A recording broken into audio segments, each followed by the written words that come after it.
ಮಹಿಮೆ ಅಪಾರ. ನಮ್ಮ ದೇಶದಲ್ಲಿ ಏನಾಗಿದೆ ಅಂದರೆ ಯಾವುದು ಸ್ಟ್ರೆಂತ್ ಅಂತ ನಾವು ಅಂದ್ಕೊಳ್ತೀವಿ ಅದೇ ವೀಕ್ನೆಸ್ಸು. ನಾವು ಸಾಮಾನ್ಯವಾಗಿ ಅಂದ್ಕೊಂಡ್ಬಿಡ್ತೀವಿ ಎಲ್ಲ ಸೌಹಾರ್ದದ ಶಾಂತಿಯ ತೋಟ ಅಂತ. ಖಂಡಿತ ಅಲ್ಲ. ಅವತ್ತಿಂದ ಇವತ್ತಿನವರೆಗೂ ಬೇರೆ ಬೇರೆ ಥರನೇ ನಡೀತಾ ಇದೆ.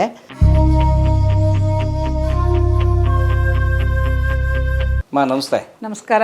ಹೇಗಿದ್ದೀರಿ? ಚೆನ್ನಾಗಿದ್ದೀನಿ. ನಿಮ್ಮ ವಾಹಿನಿ ನೋಡ್ತಾ ಇರ್ತೀನಿ. ಭಾಳ ಚೆನ್ನಾಗಿ ಬರ್ತಾ ಇದೆ. ತುಂಬ ಬೆಳೆದಿದ್ದೀರಾ. ನಮಗೆ ಭಾಳ ಸಂತೋಷ ಆಗುತ್ತೆ. ನೋಡಿ, ಶ್ರಮ ವಹಿಸಿದ್ರೆ ಒಳ್ಳೆ ಕೆಲಸ ಆಗುತ್ತೆ, ಅದಕ್ಕೆ ತಕ್ಕ ಫಲ ಸಿಗುತ್ತೆ ಅನ್ನೋದಕ್ಕೆ ನೀವೇ ಉದಾಹರಣೆ. ತಮ್ಮ ಕಿರು ಪರಿಚಯ. ನಾನು SR ಲೀಲಾ ಅಂತ, ಸಂಪಂಗೆರೆ, ನಮ್ಮೂರು ಕೋಲಾರ ಡಿಸ್ಟ್ರಿಕ್ಟ್. ಓದೋಕ್ಕೆ ಅಂತ ಬೆಂಗಳೂರಲ್ಲಿ ಬಂದಿದ್ದು. ಮೊದಲು ಸೈನ್ಸ್ ಓದಿದೆ, ಆಮೇಲೆ ಸಂಸ್ಕೃತ ಓದಿದೆ, ಸಾಹಿತ್ಯ ಓದಿದೆ, ಎಲ್ಲೆಲ್ಲೆಲ್ಲ ಹೋದ್ವಿ. ಕಾಲೇಜಲ್ಲಿ ಪ್ರೊಫೆಸರ್ ಆಗಿದ್ದೆ. ಸುಮಾರು 3.5 ದಶಕಗಳ ಕಾಲ ಪಾಠ ಮಾಡಿದ್ದೀವಿ. 35 ವರ್ಷ. ನನಗೆ ಇತಿಹಾಸ, ಕನ್ನಡ ಎಲ್ಲನೂ ಬಹಳ ಇಷ್ಟವಾದಂಥ ವಿಷಯಗಳು.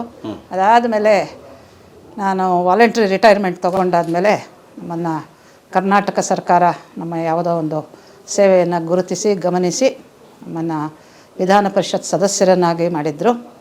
2008ರಿಂದ 2014ರವರೆಗೆ 6 ವರ್ಷಗಳ ಕಾಲ ವಿಧಾನ ಪರಿಷತ್ ಸದಸ್ಯೆಯಾಗಿದ್ದೆ. ಬಹಳ ಸಂತೋಷವಾಗಿತ್ತು ಆ ಪೀರಿಯಡ್. ಯಾಕೆ ಅಂತ ಹೇಳಿದ್ರೆ, ದೂರದಲ್ಲಿರೋರಿಗೆ ನಮಗೇನು ಗೊತ್ತಾಗೋದಿಲ್ಲ. ಅಲ್ಲಿ ಹೋದ್ಮೇಲೆ ಒಂದು ಅಧಿಕಾರ ಸ್ಥಾನ ಸಿಕ್ಕಿದ್ರೆ, ಒಳ್ಳೇದು ಮಾಡೋದಕ್ಕೆ ಅವಕಾಶ ಸಿಕ್ಕಿದ್ರೆ ಏನು ಮಾಡ್ಬೋದು ಅನ್ನೋದ್ರ ಪರಿಚಯ ಆಯಿತು ನನಗೆ. ಹಾಗಾಗಿ ನಮ್ಮೂರಲ್ಲಿ ಮೊದಲನೇ ಬಾರಿಗೆ ಸಂಪಂಗೆರೆಯಲ್ಲಿ ಒಂದು ಶಾಲೆ ಕಟ್ಟಿಸ್ದೆ. ಅದು ಗೌರ್ಮೆಂಟ್ ಶಾಲೆ, ನಂದಲ್ಲ.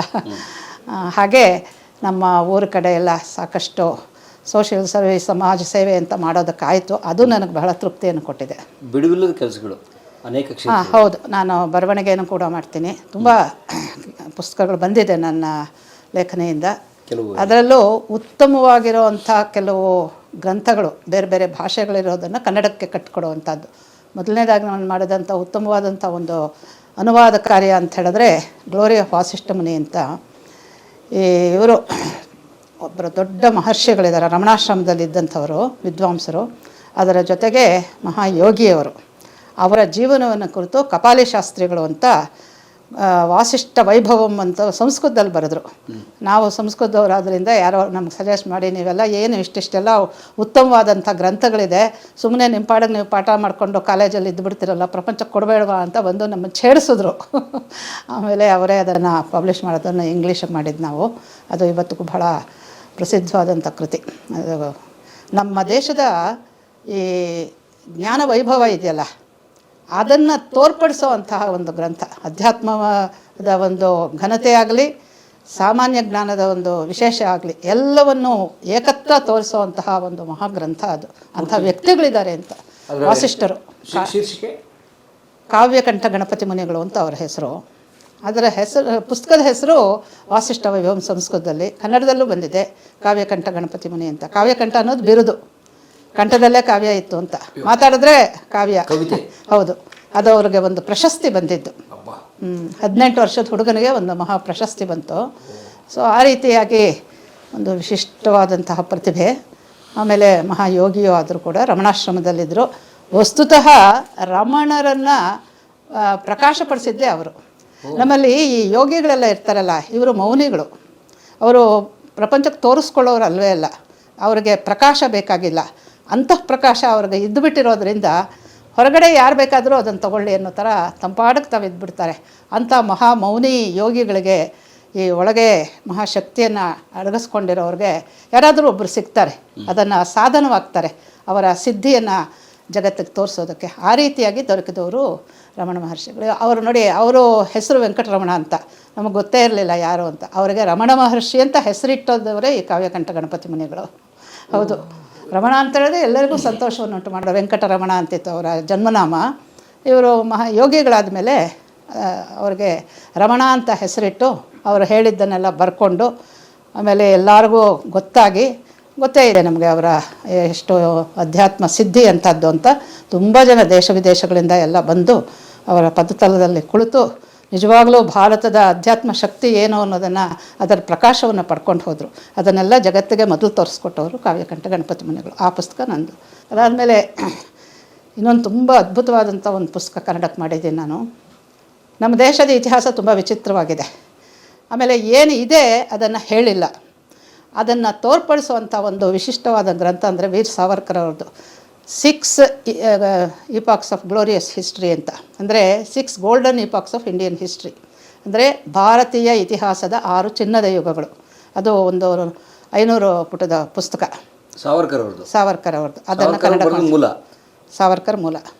ನೋಡಿ, ಇತಿಹಾಸ ಬಹಳ ಹಳೆಯದು. ನಮ್ಮ ದೇಶದಲ್ಲಿ ಏನಾಗಿದೆ ಅಂದರೆ ಯಾವುದು ಸ್ಟ್ರೆಂತ್ ಅಂತ ನಾವು ಅಂದ್ಕೊಳ್ತೀವಿ ಅದೇ ವೀಕ್ನೆಸ್ಸು. ಈಗ ನೋಡಿ, ಆಮೇಲೆ ಬಂದಂತಹ ಅನೇಕ ಈ ಮತಗಳಿದೆಯಲ್ಲ, ಇವೆಲ್ಲ 1000-2000 ವರ್ಷದ್ದು. ನಮ್ಮದು 10,000 ವರ್ಷದ ಹಳೆಯದು. ಅಂದರೆ ಇದಕ್ಕಿಂತ ಹಳೆಯದು ಇಲ್ವಾ ಅಂತಲೇ ಅವ್ರಿಗೆ ಬಹಳ ಸಂದೇಹ. ಅವ್ರು ಹೇಳಿದ್ದನ್ನೇ ಕೇಳ್ಕೊಂಡು ನಮ್ಮವರು ಕೂಡ ಸಂದೇಹ ಪಡ್ತಾರೆ. ಇದು 10,000 ವರ್ಷಗಳಿಂದ. ಇವಾಗ ಚಾಣಕ್ಯ ಆಗಲಿ ಪಾಣಿನಿ ಆಗಲಿ ಇವರೆಲ್ಲ 2300 ವರ್ಷಗಳ ಹಿಂದಿನವರು, ಅಂದರೆ ಪ್ರೀ ಕ್ರಿಶ್ಚಿಯನ್ ಪ್ರೀ ಇಸ್ಲಾಮಿಕ್ ಇರೋದವರು. ಸೊ ಅದಕ್ಕಿಂತ ಹಿಂದಿಂದು ರಾಮಾಯಣ ಮಹಾಭಾರತ ವೇದ ಅಂತ ಹೇಳಿದ್ರೆ ಯಾರೂ ನಂಬೋದೇ ಇಲ್ಲ. ಅದೇ ನಮಗೆ ವೀಕ್ನೆಸ್ ಆಗಿಬಿಟ್ಟಿದೆ. ಇವಾಗ ನಮ್ಮದು ಯಾವುದು ಘನವಾಗಿದೆಯೋ ಅದನ್ನು ನಂಬೋಕೆ ಆಗದೆ ಇರೋಷ್ಟರ ಮಟ್ಟಿಗೆ ಇವರು ಅದನ್ನು ಜಾಳು ಮಾಡಿಬಿಟ್ಟಿದ್ದಾರೆ. ಅದರಿಂದ ನಿಜವಾಗ್ಲೂ ಇತಿಹಾಸ ಅನ್ನೋದೇನು ಅನ್ನೋದನ್ನು ಬಹಳ ಚೆನ್ನಾಗಿ ಬರೆದಿದ್ದಾರೆ. ಎಂತೆಂಥ ಅವರು ಯಾವ್ಯಾವ ರೀತಿಯಲ್ಲಿ ಈ ದೇಶಕ್ಕೋಸ್ಕರ ಹೋರಾಡಿದ್ರು ಅನ್ನೋದನ್ನು ಕಟ್ಟಿಕೊಟ್ಟಿದ್ದಾರೆ. ಅವರು ನಾನು ತುಂಬ ಗ್ರಂಥಗಳನ್ನು ಬರೆದವರು. ಈಗ ನಮ್ಗೆ ಪ್ರಸಿದ್ಧವಾಗಿರೋದು ಅಂದರೆ 1857ನೇ ಕಥೆ ಇದೆಯಲ್ಲ, ಅದನ್ನು ಮೊದಲು ಬರೆದವರು ಅವರೇ. ತಾತ್ಯಾ ಟೋಪೆ, ನಾನಾ ಸಾಹೇಬರು, ಲಕ್ಷ್ಮೀಬಾಯಿ ಇವರೆಲ್ಲ ಸೇರಿಕೊಂಡು ಮಹಾಯುದ್ಧ ಮಾಡಿದ್ರಲ್ಲ ಈಸ್ಟ್ ಇಂಡಿಯಾ ಕಂಪನಿ ಮೇಲೆ, ಅದರ ಕಥಾನಕವನ್ನು ಕಟ್ಟಿಕೊಟ್ಟಿದ್ದೆ ವೀರ್ ಸಾವರ್ಕರ್. ಹಾಗೆ ಆ ಪುಸ್ತಕಗಳನ್ನೆಲ್ಲ ನಾವು ಕನ್ನಡಕ್ಕೆ ಮಾಡಿದ್ದೀವಿ. ಸಾವರ್ಕರ್ ಸಾಹಿತ್ಯ ಪರಿಚಯ ಮಾಡ್ಕೊಂಡಿದ್ದೀವಿ. ಇನ್ನೂ ಅನೇಕ ಇದೆ. ನಾನೇ ಅಂಬೇಡ್ಕರ್ ನೋಡಿ, ಇದನ್ನು ಹೇಳಬೇಕು. ಅಂಬೇಡ್ಕರ್ ಬಗ್ಗೆ ಎಲ್ಲರಿಗೂ ಎಲ್ಲ ಗೊತ್ತು, ಆದರೆ ಅವರು ಮುಖ್ಯವಾಗಿ ಹೇಳಿರೋವಂಥ ಒಂದು ವಿಚಾರ ಮಾತ್ರ ಗೊತ್ತಿಲ್ಲ. ಅವರು ಥಾಟ್ಸ್ ಆನ್ ಪಾಕಿಸ್ತಾನ್ ಅಂತ ಒಂದು ಪುಸ್ತಕ ಇದೆ.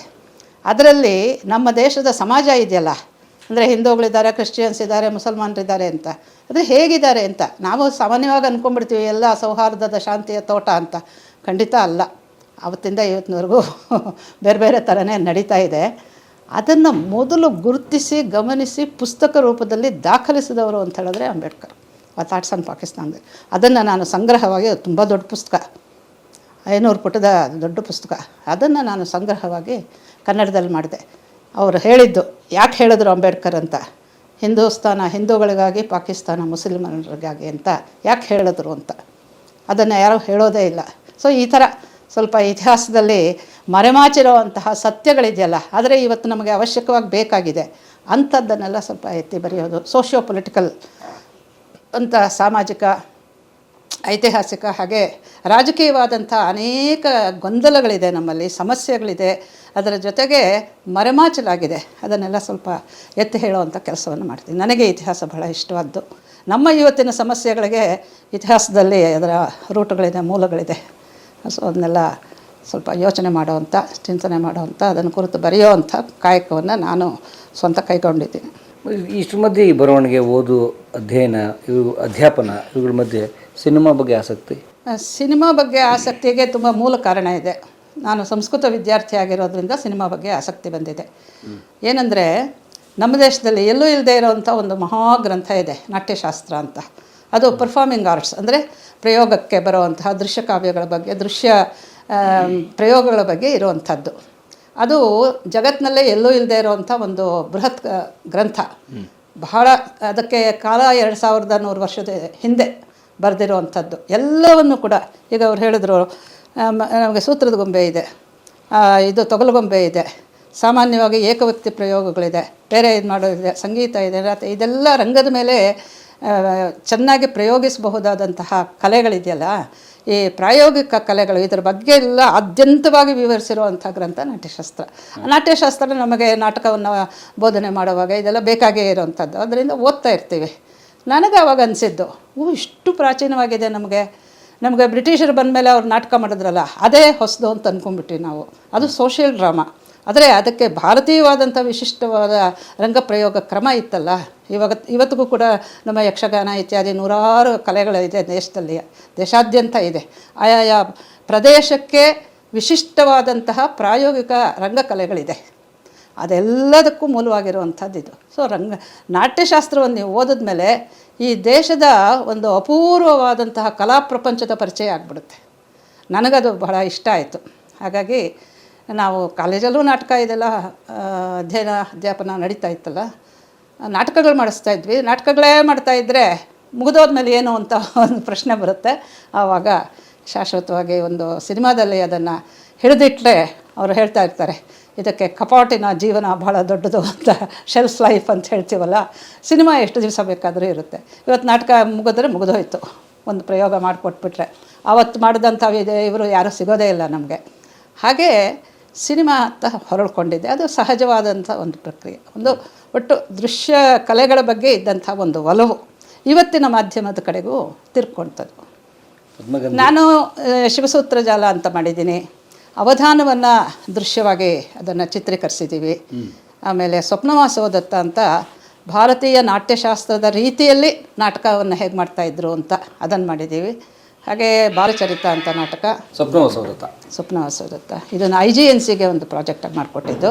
ಹೀಗೆ ಕಾಲೇಜಲ್ಲಿ ಪಾಠ ಮಾಡ್ತಾ ಇದ್ದಿದ್ದು, ನಾಟಕದ ಕಡೆ ಇದ್ದಂಥ ಸಹಜವಾದ ಒಲವು, ಆಮೇಲೆ ಈ ಪ್ರಾಚೀನ ಗ್ರಂಥಗಳಲ್ಲಿದ್ದಂಥ ಒಂದು ಶ್ರೇಷ್ಠತೆ ಅದೆಲ್ಲ ಸೆಳೆದು ಈ ಮಟ್ಟಕ್ಕೆ ಬರೋ ಹಾಗಾಯಿತು. ಅದನ್ನು ಸಣ್ಣ ಸಣ್ಣದಲ್ಲಿ ಸಾಕ್ಷ್ಯಚಿತ್ರಗಳಾಗಿ ಮಾಡಿದ್ದೀವಿ.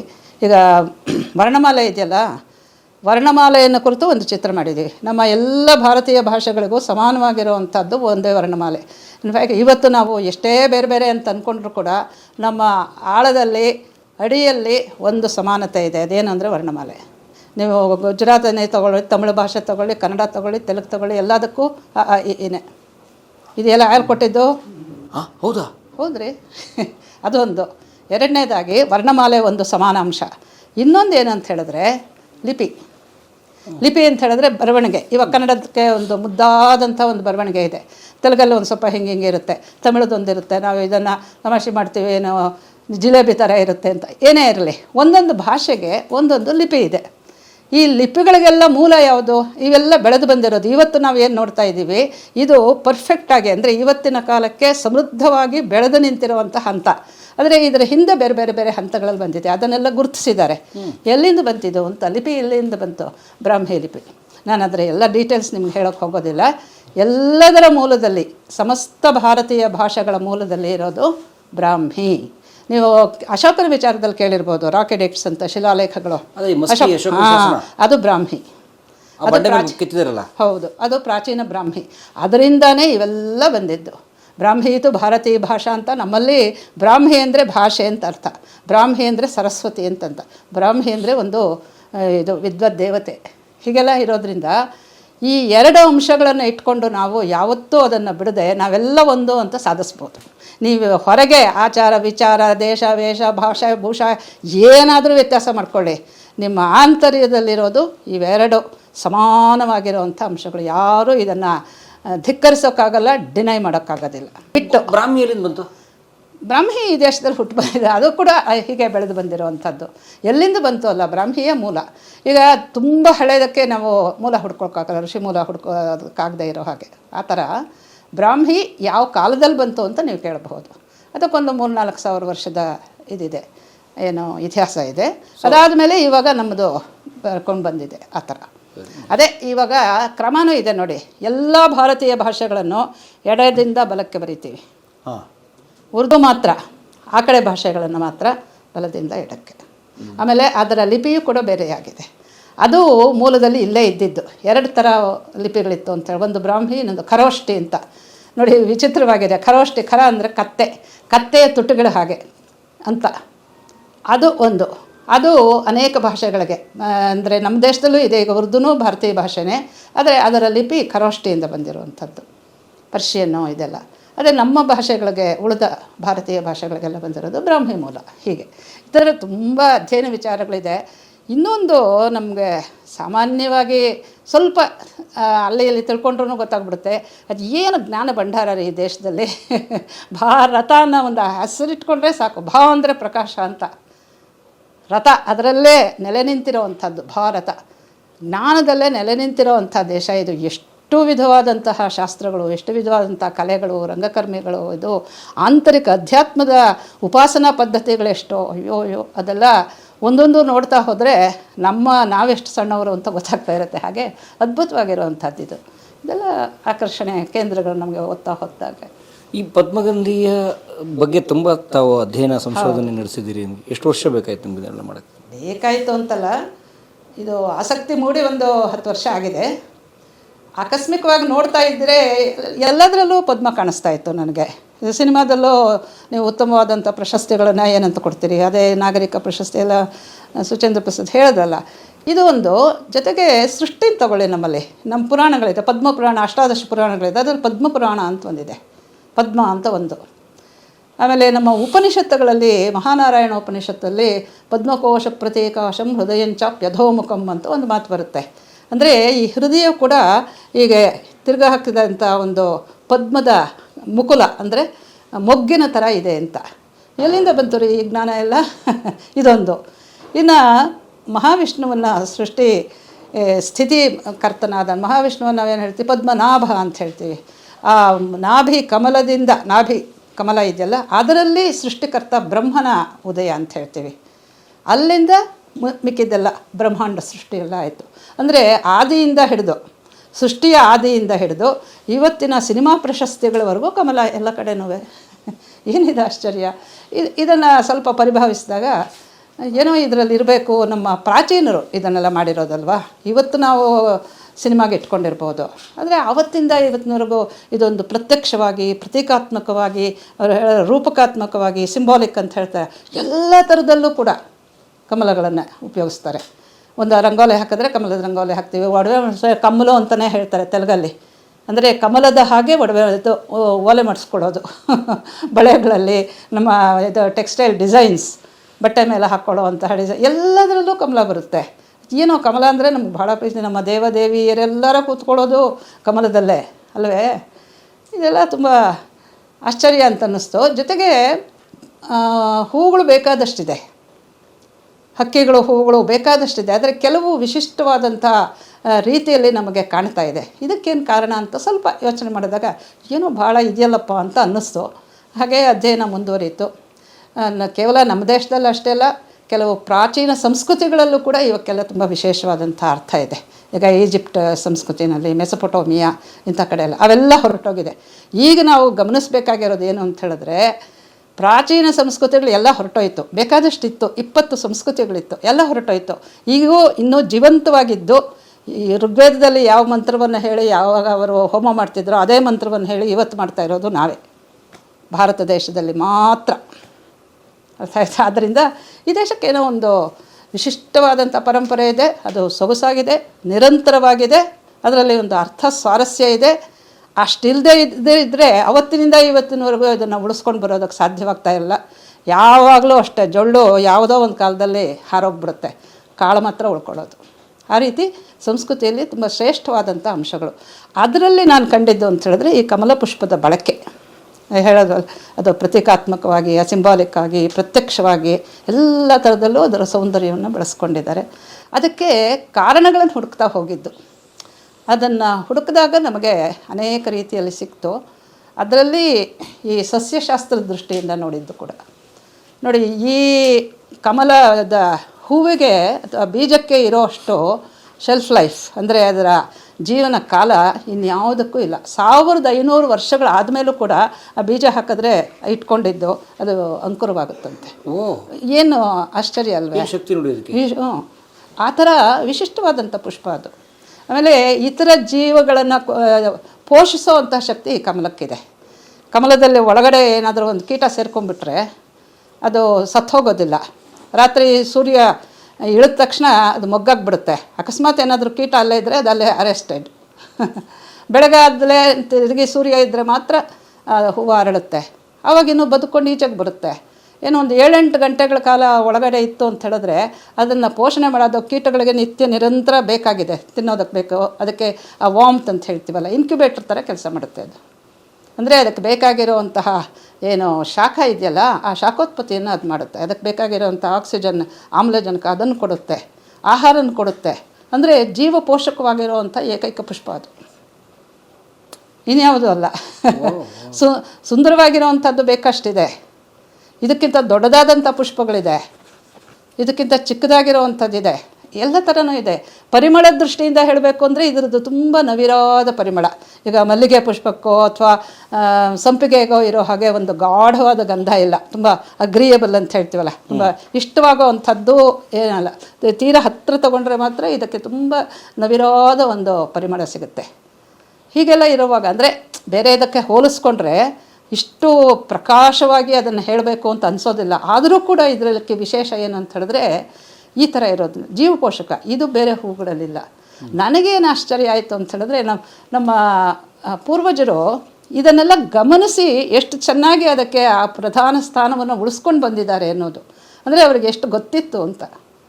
ಎಲ್ಲ ವಿಚಾರದಲ್ಲೂ ಅಷ್ಟೆ ತುಂಬ ವಿಚಾರಗಳನ್ನು ತಿಳ್ಕೊಂಡು ವಿಮರ್ಶಾತ್ಮಕವಾಗಿ ಅದನ್ನು ಉಳಿಸ್ಕೊಂಡು ಬಂದಿರೋವಂಥ ಕ್ರಮ ಇದೆಯಲ್ಲ, ಅದು ತೀರಾ ಶ್ಲಾಘ್ಯವಾಗಿರುವಂಥದ್ದು. ಅದಕ್ಕೆ ತುಂಬ ಪ್ರಶಸ್ತಿಗಳನ್ನು ಕೊಡಬೇಕು, ನಾವು ಪ್ರಶಂಸೆ ಮಾಡಬೇಕು. ಅಂಥ ಒಂದು ಅವರ ಶಕ್ತಿ ಇದೆಯಲ್ಲ, ಅದನ್ನು ಗುರುತಿಸಿ ಗಮನಿಸಿ ಉಳಿಸ್ಕೊಂಡು ಬರೋವಂತಹ ಒಂದು ಚೈತನ್ಯ ಇದೆಯಲ್ಲ, ಅದಕ್ಕೆ ನಮಸ್ಕಾರ. ಪದ್ಮಗಂಧಿ ಮಾಡಿರೋದು ಅದಕ್ಕೋಸ್ಕರ. ಡಿಸೆಂಬರ್ 12ಕ್ಕೆ ಬರ್ತೀರಿ, ಎಲ್ರಿಗೂ ತೋರಿಸ್ತೀರಿ ಪದ್ಮಗಂಧಿಗೆ. ನಾನು ಇದನ್ನೆಲ್ಲ ನೋಡಿ ಸಂತೋಷಪಟ್ಟಿದ್ದೀನಿ. ಏನೋ ಇಷ್ಟೆಲ್ಲ ವಿಶೇಷವಾಗಿದೆಯಲ್ಲ ಅಂತ ನಮಗೆ ಮನಸ್ಸಿಗೆ ಬಂತು. ನಮ್ಮ ಸುಚೇಂದ್ರ ಪ್ರಸಾದ್ ಹತ್ರ ಇದನ್ನೆಲ್ಲ ನಾವು ವಿಚಾರ ಮಾಡಿದಾಗ ಅವರು ಖಂಡಿತ ಮಾಡ್ಬೋದು ಅಂತ ಹೇಳಿದ್ರು. ಆಮೇಲೆ ಸಾಕಷ್ಟು ಚರ್ಚೆಗಳಾಗಿ ಯಾವ ರೀತಿ ಮಾಡಬೇಕು ಅಂತ ಅವರೇ ಹೇಳಿದ್ರು. ಒಂದು ಗುರುಕುಲದ ಹಿನ್ನೆಲೆಯಲ್ಲಿ ಇದು ಹೇಳಿ ಕೇಳಿ ದಿವ್ಯವಾದಂಥ ಪುಷ್ಪ, ಅಂದರೆ ದಿವ್ಯ ಗಂಧನ ಮೆತ್ಕೊಂಡಿರೋವಂಥದ್ದಿದ್ದು. ಅದಕ್ಕೆ ಅದರದ್ದೇ ಆದಂಥ ಒಂದು ಘನತೆ ಇದೆ. ಅದಕ್ಕೆ ತಕ್ಕಂತೆ ಒಂದು ಹಿನ್ನೆಲೆಯನ್ನು ಒದಗಿಸ್ಬೇಕು. ಗುರುಕುಲ, ಈಗ ಗುರುಕುಲಗಳಲ್ಲೇ ನಮ್ಮ ಪಾರಂಪರಿಕ ಜ್ಞಾನವೆಲ್ಲ ಬೆಳೆದು ಬಂದಿದ್ದು. ಅದು ಸೂಕ್ತವಾದಂಥ ಒಂದು ಜಾಗ ಇಂಥ ಒಂದು ಪುಷ್ಪದ ಬಗ್ಗೆ ಹೇಳೋದಕ್ಕೆ. ಸೊ ಅದಕ್ಕೆಲ್ಲ ಸೂಕ್ತವಾದಂಥ ಹಿನ್ನೆಲೆಯನ್ನು ಒದಗಿಸ್ಕೊಂಡು ಅಲ್ಲಿ ಮಂತ್ರ ಎಲ್ಲವನ್ನು ಎಲ್ಲೆಲ್ಲಿ ಇದಿದೆಯೋ ಅದರಲ್ಲಿ ಎಷ್ಟು ಹೇಳ್ಬೋದು ಒಂದು ಚಿತ್ರದಲ್ಲಿ ಅಷ್ಟನ್ನು ಸೂಕ್ತವಾದಂಥ ರೀತಿಯಲ್ಲಿ ಅವರು ಚಿತ್ರದಲ್ಲಿ ತಂದಿದ್ದಾರೆ. ಈಗ ನೋಡಿ, ಇದು ರಂಗೋಲೆ ಅಂತ ಹೇಳಿದೆ, ಒಡವೆ ಮಾಡಿಸ್ಕೋಬೋದು, ಎಲ್ಲ ಹೇಳೋದು. ರಣಾಂಗಣದಲ್ಲೂ ಕೂಡ ಅದೇನಾ, ಮಹಾಭಾರತದಲ್ಲಿ ಪದ್ಮವ್ಯೂಹನ ಹೇಳ್ತಾರೆ. ಬೇಕಾದಷ್ಟು ವ್ಯೂಹಗಳನ್ನು ಹೇಳ್ತಾರೆ. ವ್ಯೂಹಗಳು ಅಂದರೆ ಸೇನಾ ರಚನೆ, ಗರುಡ ವ್ಯೂಹ ಹೇಳ್ತಾರೆ. ಈ ಅಭಿಮನ್ಯು ಸಿಕ್ಕಾಕೊಂಡಿದ್ದು ಪದ್ಮವ್ಯೂಹದಲ್ಲೇ. ಈಚೆಗೆ ಬರೋಕ್ಕೆ ಗೊತ್ತಾಗಲಿಲ್ಲ ಅವನಿಗೆ ಅಂತ ಹಾಗೆಂತ ಹೇಳ್ತಾರಲ್ವ. ಚಕ್ರವ್ಯೂಹ ಪದ್ಮವ್ಯೂಹ ಎರಡೂ ಒಂದೇ. ಹೌದು, ಅದನ್ನು ಕೂಡ ನಾವು ಸಾಂಕೇತಿಕವಾಗಿ ನಮ್ಮ ಚಿತ್ರದಲ್ಲಿ ತಂದಿದ್ದೀವಿ. ಅಂದರೆ ಎಲ್ಲ ಕಡೆನೂ ಈಗ ಪದ್ಮಾಸನ ಹೇಳ್ತೀವಿ ಯೋಗದಲ್ಲಿ ಅಲ್ವೇ, ಎಲ್ಲದರಲ್ಲೂ ಕೂಡ ಹೇಳ್ತೀವಿ. ಇದರಲ್ಲಿ ಮಂತ್ರಶಾಸ್ತ್ರದಲ್ಲಿ ತಂತ್ರಶಾಸ್ತ್ರದಲ್ಲಿ ಸಹಸ್ರಾರ ಅಂತ ಹೇಳ್ತೀವಿ. ಸಹಸ್ರದಳದ ಪದ್ಮ ಶಿರೋಭಾಗದಲ್ಲಿದೆ ಅಂತ. ಅಂದರೆ ಎಲ್ಲಿ ಇಲ್ಲ ಹೇಳಿ, ಹುಡುಕಬೇಕು, ದುರ್ಬೀನ್ ಹಾಕ್ಕೊಂಡು ಹುಡುಕಬೇಕು ಎಲ್ಲಿ ಇಲ್ಲ ಅಂತ, ಅಷ್ಟಿದೆ.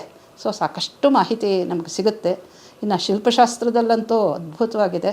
ಅದು ತುಂಬ ಚೆನ್ನಾಗಿ ಬಂದಿದೆ ನಮ್ಮ ಚಿತ್ರದಲ್ಲಿ. ಏಕೆಂದರೆ ಶಿಲ್ಪಕಲೆಯಲ್ಲಿ ನಿಷ್ಣಾತರಾದಂಥವರೇ ಅದರ ಬಗ್ಗೆ ಮಾತಾಡಿದ್ದಾರೆ.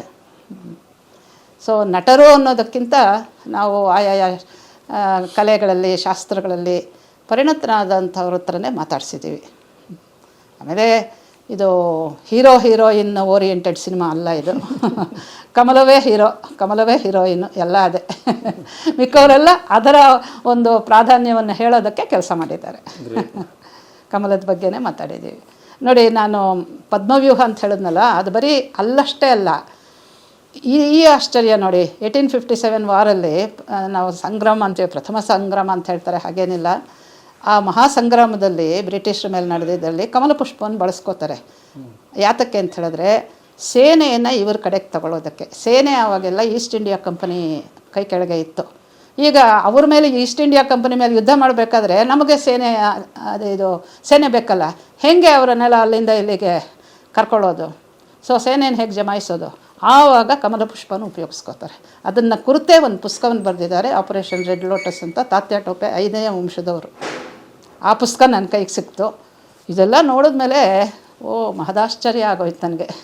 ಹೀಗೆ ಎಲ್ಲ ಸೇರಿಸ್ಕೊಂಡು ಎಲ್ಲ ಒಂದು ಕಡೆಗೆ ಹಾಕಿ ಸುಚೇಂದ್ರ ಪ್ರಸಾದ್ ಕೈಯಲ್ಲಿ ಕೊಟ್ಟಾದಮೇಲೆ ಅದಕ್ಕೊಂದು ಸಿನಿಮಾ ರೂಪ ಬಂದಿದೆ ಇವಾಗ.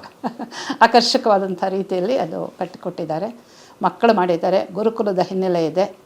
ಆ ವಸ್ತುವಿಗೆ ಏನೋ ಒಂದು ಘನತೆ ಇದೆ, ಒಂದು ದಿವ್ಯತೆ ಇದೆ, ಒಂದು ಅದ್ಭುತವಾದಂಥ ಗಾಂಭೀರ್ಯ ಇದೆ. ಅದೆಲ್ಲೂ ಕೂಡ ಎಲ್ಲೂ ಹಾಳಾಗದೇ ಇರೋ ಹಾಗೆ ತುಂಬ ಚೆನ್ನಾಗಿ ಚಿತ್ರ ಮಾಡಿದ್ದಾರೆ. ನನಗೆ ಸಮಾಧಾನ ಆಗಿದೆ. ಅವ್ರಿಗೆ ನಾನು ಆಸ್ ಎ ಪ್ರೊಡ್ಯೂಸರ್ ಆಮೇಲೆ ರಿಸರ್ಚ್ ವರ್ಕ್ ನಾನು ಏನು ಮಾಡಿದೆ ಅದಕ್ಕೊಂದು ನ್ಯಾಯ ಒದಗಿಸಿದ್ದಾರೆ ಅಂತ ಹೇಳ್ಬೋದು. ಇಲ್ಲಿ ಇನ್ನೊಂದು ಏನಂತ ಹೇಳಿದ್ರೆ, ಈ ಸಿನಿಮಾದಲ್ಲಿ ನಾವು ಎಲ್ಲನೂ ಹೇಳಿಬಿಟ್ಟಿದ್ದೀವಿ ಅಂತಲ್ಲ, ಇದು ಒಂದು ದಿಕ್ಸೂಚಿಯಾಗಿದೆ. ಇಷ್ಟು ಕಡೆಯಲ್ಲಿ ಹರಡ್ಕೊಂಡಿದೆ, ಮುಂದೆನೂ ಇದ್ರ ಮೇಲೆ ಮಾಡ್ಬೋದು ನೀವು ರಿಸರ್ಚ್ ಅಂತ. ನಾವು ಅವರು ಮುಗಿದಷ್ಟು ಮಾಹಿತಿ ಅಂತ ಹಾಕಿದ್ದೀವಿ ಅದ್ರ ಕೊನೆಯಲ್ಲಿ.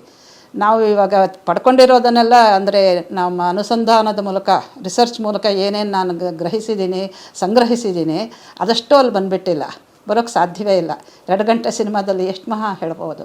ಸೊ ಇನ್ನೂ ತುಂಬ ಇದೆ ಅನ್ನೋದು ಬಹಳ ಮುಖ್ಯವಾಗುತ್ತೆ, ಅದು ವಿಶೇಷ. ಪದ್ಮಗಂಧಿ ಅನ್ನೋದು ಹೆಸರು ಕೂಡ ಅವತ್ತೇ ಯಾವಾಗ ಸಿನಿಮಾ ಮಾಡಬೇಕು ಅಂದ್ಕೊಂಡ್ವೋ ಆವಾಗಲೇ ಅದಕ್ಕೆ ಹೆಸರು ಇಟ್ಟಾಯಿತು, ನಾಮಕರಣ. ಪದ್ಮಕ್ಕೆ ಪದ್ಮದ ಗಂಧ, ಪದ್ಮದ ಸಂಬಂಧ 2 ಅದರಲ್ಲಿ.